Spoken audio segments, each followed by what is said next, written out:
I had great reaction to the wall drill and a couple questions, so I wanted to make a video to clarify a couple things from this view rather than down the line. I will link the wall drill later in the video so you guys can click on it and see it from the other direction, but let's talk about a couple things that you should see from this angle. The very first thing is as we do the wall drill, when we do the wall drill, we're going to set up, we're going to have our heels about 3 or 4 inches away from the wall, so our twist just kind of slightly touches the wall, and then we're just going to turn the club to the top of our golf swing and touch our hands on the wall. It's very simple to make sure we're creating the right depth. This part, or from this view, what we're trying to check is the width of our golf swing, making sure that our arms are out in front of us and that they're extended in the way that they're supposed to be extended and not collapsed. 2 things we're looking for from this angle. Number 1, as I turn, I want you to notice what my right hip does. My hips are an oval, so if they're turning in a circle, okay, and not swaying, then my right hip actually looks like it's going to be moving this direction. It won't be, it's just going in a circle,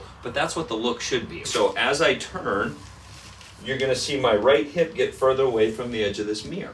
That would mean or ensure that I'm making the correct backswing pivot. What I don't want to do is I don't want my sacrum swaying off the golf ball because I'm going to change where my club's going to bottom out if I do that. First things first, I'm going to pivot and turn to put my hands on the wall.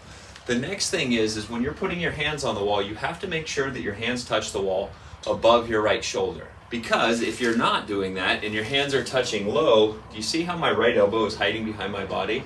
That indicates to me that my arms are getting behind my body. If they're getting behind my body, they have to somehow get out and around and back in front of my body before I hit the golf ball, which there's really not enough time to do that. So what you would see is your club head bottoming out way behind the golf ball. When we do this, as we turn, we're going to turn up, touch the wall, and then you should be able to see your right elbow on this side of your torso. Or from your guys' angle, you can probably see my right elbow just underneath my left arm. That would be a great practice. So I'm turning, I'm making sure my left arm is nice and extended, and my right elbow is out in front of me, not back behind me.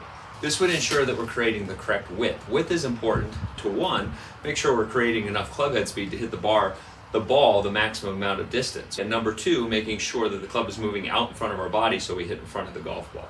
Now, again, you'll notice I have this swing guide on there. I referenced it in the last video, I'll reference it in this video.